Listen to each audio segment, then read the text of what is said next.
அம்மா உன் வார்த்தை வேதம் என்றெண்ணும் மகனும் நான் தானம்மா. உலவும் என் கோயில் பேசும் என் தெய்வம் உலகில் நீதானம்மா. தாயே உன் கண்ணில் துளி நீர் கண்டாலும் இதயம் தாங்காதம்மா.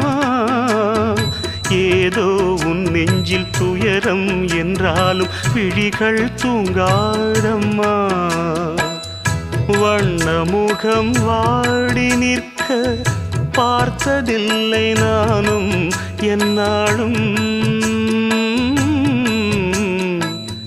வாடை கொஞ்சம் கூந்தலை ஆடை கொண்டு மூடிட வருத்தம் என்ன இந்நேரம். சொல்லி சொல்லி வந்ததில்